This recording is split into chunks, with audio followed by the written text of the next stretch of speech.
Oi, esse é o primeiro vídeo de uma série de não sei quantos vídeos serão, mas onde eu vou contar um pouco para você da minha história, da minha recuperação do transtorno alimentar. Por que que eu tô fazendo isso? Porque às vezes a gente fica... É uma situação complicada, né? Você saber que você tem uma questão com a comida, que você não lida de um jeito comum com a comida, que não dá para você simplesmente deixar de comer e que você vai ter que aprender a lidar com isso. E se a gente vai atrás de informação sobre como que é, quem se recuperou ou não, às vezes a gente tem umas coisas bem desanimadoras. E eu confesso que eu acho que eu só me recuperei porque eu nunca dei muita importância pra isso, sabe? Ai, deixa eu ver como é que foi. Eu não quero saber como que se recuperaram, eu quero saber do meu processo. Eu preciso saber o que eu fiz, o que fazer. Foca em você. E, se possível, busque referência de pessoas que realmente conseguiram sair de lá. Porque só quem teve lá no submundo mesmo, lá no meio do furacão, dentro de si, perdido, sofrendo, sabe como é. Que não é simplesmente só comer, só parar, só se controlar. Não é assim. É mais difícil do que isso, né? É muito mais delicado do que isso. Então, bem-vindo ao meu mundo. Esse vai ser o início da descida para a Toca do Coelho, né? Vou chamar isso de a minha Toca do Coelho. É quando eu desci lá para o submundo. Eu vou chamar de País das Maravilhas, sim, porque hoje eu entendo o quanto eu aprendi com o transtorno alimentar. Foi um desafio, mas a gente pode usar também a comparação com o filme Senhor dos Anéis, né? Foi dado ao Frodo aquela missão. Ele não queria, né? Que se pudesse, acho que se pudesse escolher, ele não teria escolhido, mas coube a ele ir até Mordor e destruir o anel. Então eu vou fazer esse comparativo também, tá? Não vai ser o País das Maravilhas, não. Vai ser o Senhor dos Anéis, o filme. Então é isso. Essa primeira parte eu vou contar pra você como tudo começou, né? Que a gente precisa entender a complexidade do como o transtorno alimentar, talvez ele se apresenta ou ele se condense e começa a tomar partido da sua vida. Bom, vou usar uma frase de Aristóteles também, acho que é Aristóteles, que fala que somos o que repetidamente fazemos. Presta atenção, somos o que repetidamente fazemos. A excelência não é um feito, é um hábito. E o que é um hábito? Um hábito é aquilo que você faz todos os dias, que você repete todos os dias, às vezes no mesmo horário, você faz do mesmo jeito. Bom, quantas vezes você acha que você come por dia? Provavelmente umas 4, às vezes 5, contando que não é só refeição não, tá? Tudo que a gente come conta, o jeito que você come, o que você bebe, tudo conta. Ou seja, se você faz algo 5 vezes em um dia e no dia seguinte a probabilidade de você fazer daquela mesma forma mais 5, mais 5, mais 5, para cronificar um comportamento disfuncional é muito rápido. Você sabe, provavelmente se você tá aqui, provavelmente você já deve ter tentado melhorar a alimentação e você sabe o quanto é difícil, não é simplesmente só comer fruta.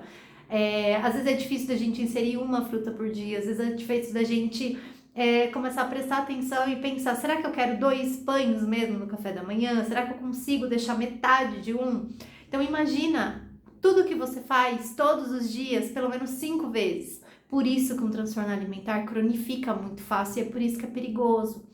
Transtorno alimentar mata, gente. É algo que, infelizmente, não é dado a importância do tratamento e da recuperação adequados. A gente vai deixando para depois. E em muitos casos não, eu vou esperar. Não existe esse negócio de esperar. Quanto mais você espera, mais ele cronifica e mais difícil fica para você sair. A tendência do transtorno não é passar sozinho, é sempre piorar. Dou graças a Deus por ter conseguido acompanhar logo no começo, porque você pega ele na unha e você consegue reverter o processo, né? Enfim, tudo começou quando eu, assim, inocentemente,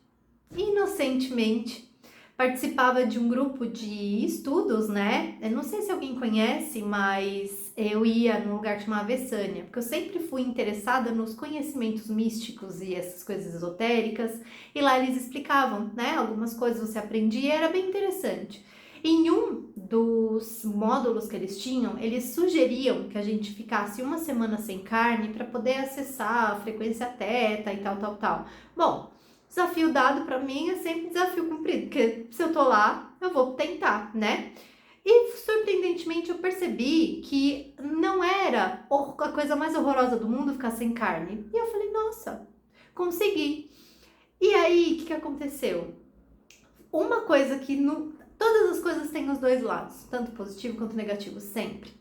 E uma das coisas que foi bacana de eu ter parado naquela semana de comer carne é que eu percebi que eu não tinha tantas referências e tantas estratégias assim, tantas opções, né? Porque quando você tira a carne, você fica só com aquela coisa do arroz, do feijão, batata e o seu repertório fica muito pequeno. Então aquilo me abriu os olhos. Eu nem estudava nutrição, nem imaginava estudar nutrição na época. Mas acho que eu tinha quantos anos? Estava no colégio por aí. E devia ser 2002, algo assim. E aí eu percebi também que eu tomava muita Coca-Cola. E aí eu resolvi também parar. Falar, nossa, eu tomo isso todos os dias, em todas as refeições, que negócio é esse? Isso aqui manda em mim, não sou eu que mando nela. E aí eu tenho um comportamento levemente radical. Se é pra parar, se é pra fazer, não existe conversa comigo. Se eu tenho que parar, eu paro na hora. Porque não existe isso de ficar esperando que eu vou reduzindo aos poucos. Eu não consigo. Se é um comportamento que eu quero realmente parar e que é algo que eu sei que faz mal pra mim, eu literalmente corto, né? Eu começo a não considerar aquilo uma opção. Então, como eu já imaginava que a Coca-Cola não ia me agregar em nada, né?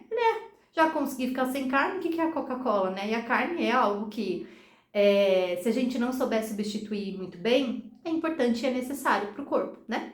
Então, tirei também. E aí a Coca-Cola foi muito tranquilo, muito tranquilo. Me surpreendi e falei, nossa, quanto tempo que eu tomava isso e acho que eu nem queria, era hábito, né? E foi indo, foi indo, foi indo. Quando eu fui ver, eu tava reduzindo a quantidade de comida e assim, se eu consigo ficar sem isso, eu consigo também diminuir o arroz. Nunca foi para emagrecer, nunca foi para emagrecer. Era desafio, pessoal. Mas o transtorno, ele não pega, né? Uma das coisas que eu acho mais interessante, que eu gosto tanto de falar de transtorno alimentar, não é sobre o corpo. Não é. É a doença do controle. É a doença que você acha que você vai controlar tudo. Aliás, sabe por que tanta gente gosta de seguir cardápio? Geralmente são pessoas controladoras. E na vida, quando sua vida tá meio que virando de ponta cabeça, quando você não consegue ter referência de nada, você pensa que você não consegue controlar nada, você vai querer fazer o quê? Controlar a sua alimentação. Porque alguma coisa tá sob meu controle, né? Só que não. Então... E aí foi assim, e aí eu comecei a perceber que eu tava reduzindo cada vez mais coisa, ao mesmo tempo eu me interessei pela cozinha, em aprender a cozinhar e aprender a conhecer mais a transformação de alimentos e nutrientes e outras coisas. E aí o negócio tava feito, né? Eu aguentei a restrição por um tempo, eu emagreci muito na época, muito, assim, não muito, mas... acho que uns 6 quilos, considerando que eu nunca tive acima do peso, eu sempre tive dentro de um peso considerado normal para o meu tamanho, etc. Eu nunca tive oscilações. Então, aquele peso que eu emagreci foi muito e foi notável. Mas assim, ok, né? Não foi intencional, mas o transtorno alimentar não sabe disso, né? A gente não sabe disso, então não importa. O que cabe lembrar é que toda restrição é seguida de uma compulsão. E foi exatamente o que aconteceu, né? A gente consegue manter a restrição por um tempo. Se você emagrece, porque uma coisa é você emagrecer e uma coisa é você estar emagrecido, porque emagrecer, quando você às vezes você tá acima de um peso que o seu corpo considera saudável, porque a gente come além das necessidades, ou tem um desequilíbrio nutricional, porque come... desequilíbrio de grupos nutricionais, talvez eu tenha um consumo maior de carboidrato, porque eu não como tanto vegetal e tal, Você, quando começa a ajustar isso, o peso extra vai embora. Não existe negócio de restrição calórica, não. É que você tá aprendendo a comer de acordo com as suas necessidades. Os excessos saem e aí você acaba chegando no peso que o seu corpo gosta de ter. Porque o corpo vai manter um peso que ele gosta de estar. Para ele tem que ser adequado aquilo, ele tem que se sentir confortável. Quando você emagrece além, ele se considera desnutrido. E aí, aquela fome oculta de assim, tá faltando alguma coisa, é como se tivessem mexido no teu salário, sabe? Na tua renda. Se você precisa de 4.000 reais para manter as coisas básicas e você começa a dar 3.500, você entra em estado de alerta, porque você não consegue cumprir nem com o básico. O corpo funciona da mesma forma, né? Então ele mantém aquilo por um tempo e fala assim, escuta, não tá dando não? Então acontece um ajuste metabólico e aí vem a compulsão, que é aquilo que quando você vai comer, quando na presença das comidas, especialmente aquelas que você gosta, você come muito. E aí o que acontece? Você vem daquela autocobrança de, nossa, mas eu tava fazendo tão bonitinho, mas ai, não sei o que aconteceu, não, amanhã eu volto firme. Acabou. Deu início ao ciclo do transtorno alimentar. E aí começa. E aí é culpa, e aí você não consegue, e aí você exagera, e aí, enfim. Essa é a primeira etapa. Foi assim que eu caí no buraco, né? Então, para sair disso, depois eu vou contar ainda, né, no próximo vídeo, eu vou contar a outra etapa do transtorno alimentar, mas em resumo é isso, né? Essa é a primeira fase, o como eu caí, como que eu recebi o anel do meu tio, do Frodo, e foi ali que eu percebi que algo estava errado e que precisava ser feito, né? Então, esse foi o início da nossa série de vídeos. Espero que você goste. Se você quiser, me acompanhe nos próximos. Juro que eu vou tentar resumir.